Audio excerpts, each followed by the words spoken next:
Okay. Mr. Mattu, you referred to people Hello. who are giving social sanction to the terrorists.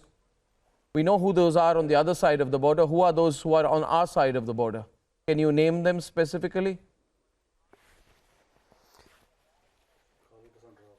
Anybody, Arnab, who refuses to call an act of terrorism terrorism, anybody who is not unequivocal in his condemnation. I went and met the family of Supinder Kaur. There were no political statements made. You can't do politics on the back of a tragedy like this. And I have made this appeal today that, stop calling people who kill civilians, who target unarmed people as militants or rebels or unknown gunmen.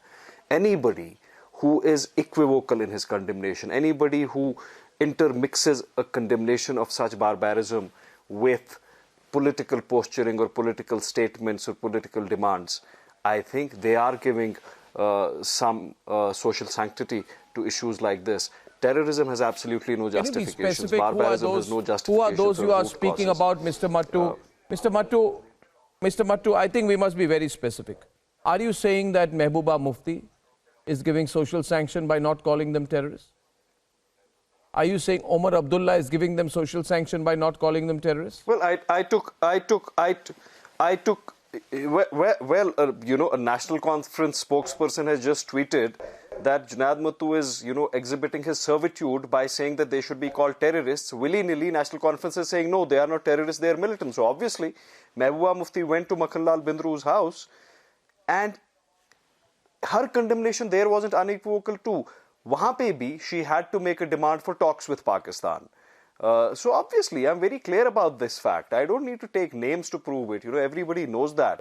I'm very unequivocal about the fact that terrorism has no shades, hues or justifications. Anybody from NC or PDP, anybody from the traditional mainstream who says that हाँ ये गलत हुआ, लेकिन वो लेकिन है, वो equivocal है. That but is equivocal. This is terrorism, this is barbarism. They want to fragment our society. They want to target people of a certain political opinion. Yeah. They want to target minorities. And they want to intimidate, harass and hound minorities. They've always had that mindset. They've always had that in their hearts. And, sometimes they can't achieve their nefarious designs. And unfortunately, during the past 2 days, they were able to do that. Well, victims of terrorism have no religion, but do you believe that that people from the minority community in Kashmir are being targeted now? Sikhs and Hindus, to be precise.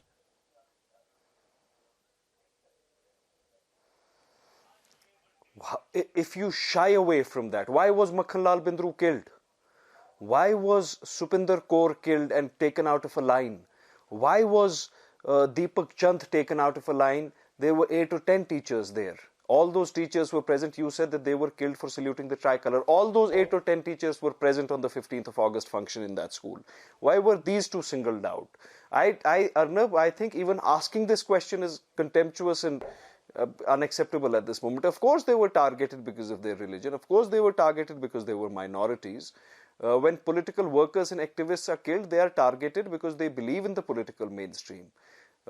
So, they're intolerant about people of different ethnicities. They are intolerant about Kashmiri Muslims who espouse an idea of the mainstream or the idea of India. A Kashmiri Muslim was killed in Naid Khai, Mr. Lone, in Bandipora 2 days ago.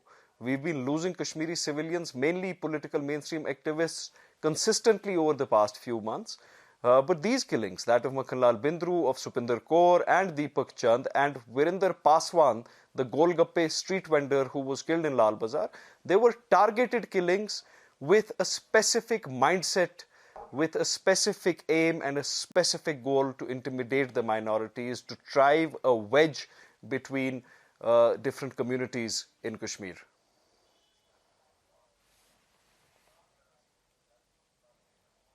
You're speaking very freely. Mr. Mattu, I must congratulate you for it. Does that come with, on a personal level, does that come with any fear for your own security, your own risk? The way many people asking, Mr. Junaid Mattu is speaking openly. We've taken different sides on occasion. But as a mayor, as a politician, what are your thoughts? Why don't others speak like you? Arnab, Arnab, I am not scared of anybody except the Almighty. I've never been scared, and I will never be scared. The fact of the matter is that somebody else asked me this a few moments ago. Only two political families, despite me being the mayor, the only two political families are adequately protected by the police in Kashmir, and those are the Abdullahs and Muftis. And they still can't gather the courage to call a spade a spade. They are the most protected people in Kashmir. I am not adequately protected. If anything, I am cosmetically protected. But that will never stop me from calling a spade a spade. Then why are we in politics? If we cannot rise up to the occasion, if we can't demonstrate leadership and courage of conviction on tragic instances like this, when innocents are gunned down, when our daughters, when our sons, our brothers are executed while they have gone to teach in schools, then we should not aspire for leadership roles. So yeah, I do live under a constant threat to my life. My family isn't protected. My family lives under a constant threat to their life.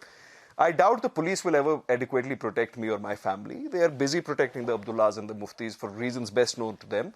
But that should never stop us from calling a spade, because the costs of ambiguity have been borne by my generation. The costs of confusion, the costs of ideological chaos have been borne by my generation. We've lost one generation. We can't afford to lose one generation.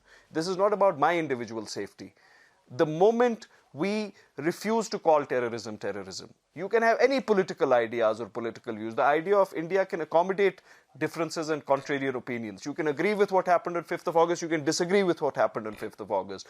But if somebody who executes an unarmed woman, somebody who executes an unarmed teacher in a school, or a chemist who has served the society for 30 years, or a poor street vendor from Bihar, जिसकी गलती सिर्फ ये थी कि वो अपनी रोजी रोटी कमा रहा था, अगर आप उनको भी टेररिस्ट नहीं बोल सकते हो, तो फिर आपके होने पे ही शर्म है.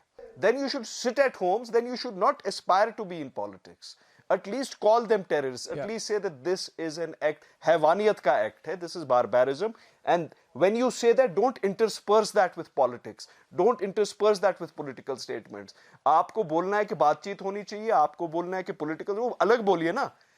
जब यहां आप जाएंगे, जब ये एक मातम बन रहा होगा, एक घर को उजाड़ दिया गया होगा बारबैरिकली, वहां पे कम से कम ये गैरत रखिए कि वहां पे ये बोलिए कि ये एक्ट ऑफ टेरर था, ये टेररिज्म है, पीरियड. इसके पीछे कुछ नहीं है, इसके आगे कुछ नहीं है.